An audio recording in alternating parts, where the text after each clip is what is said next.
वारेहा तूफानी बारिश में चिड़िया का घरम घना हरा भरा जंगल। सुबह की सुनहरी धूप पत्तों के बीच झिलमिला रही थी। पेड़ों पर चिड़ियों का मधुर कलरव गूंज रहा था। जंगल के बिल्कुल किनारे एक भव्य पुराना बरगद का पेड़ खड़ा था, मानो किसी राजा की तरह चारों ओर फैलती छांव देता हुआ। इसी पेड़ की सबसे ऊंची मजबूत डाल पर रहती थी एक प्यारी और होशियार चिड़िया, मीनू। मीनू ने अपने पंखों से, चोंच से और ढेर सारी मेहनत से सूखी टहनियों, नरम पत्तों और रुई के फाहों से एक सुंदर मजबूत घोंसला बनाया था। ये सिर्फ उसका घर नहीं, बल्कि उसके 2 नन्हे बच्चों चीकू और अमीना मन का भी संसार था।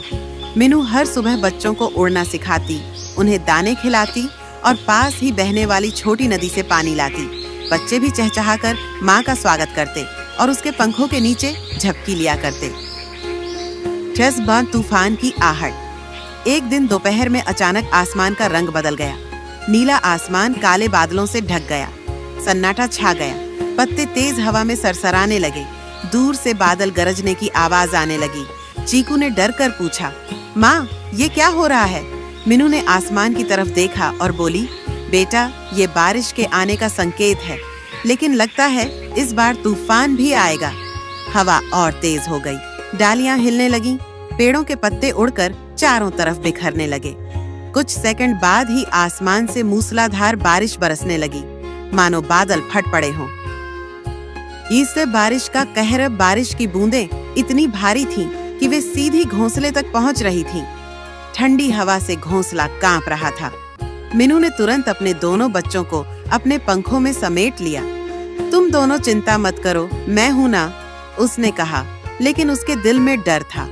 इतने भयंकर तूफान में नाजुक घोंसला बच पाएगा या नहीं?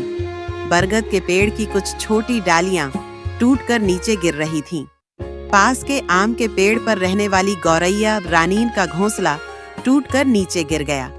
रानी अपने बच्चों को लेकर घबराई सी उड़ती हुई आई तो मीनू ने तुरंत अपने घोंसले में उन्हें आश्रय दे दिया। धन्यवाद बहन, तुमने हमारी जान बचा ली, रानी ने भीगी आंखों से कहा। तूफान के बीच हिम्मत रात गहरी हो चुकी थी। बिजली चमक रही थी। गरज इतनी तेज थी कि छोटे छोटे बच्चे कांपने लगे। चीकू बोला, माँ, हम गिर जाएंगे क्या?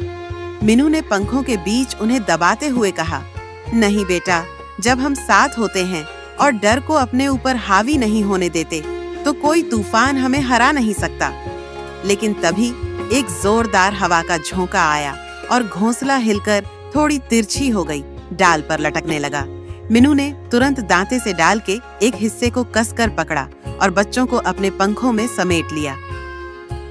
नारसा, मदद का जज्बा। सुबह तक तूफान कुछ शांत हुआ, लेकिन बारिश रुकने का नाम नहीं ले रही थी। मीनू ने देखा कि पास के नीम के पेड़ पर रहने वाले छोटे तोते गब्बू यान का घोंसला भी टूट रहा है। वह बिना समय गंवाए उड़कर गब्बू को और उसके भाई बहनों को अपने घोंसले में लेकर आई। अब घोंसला पूरी तरह भर चुका था, लेकिन मीनू खुश थी कि उसने किसी को अकेला नहीं छोड़ा।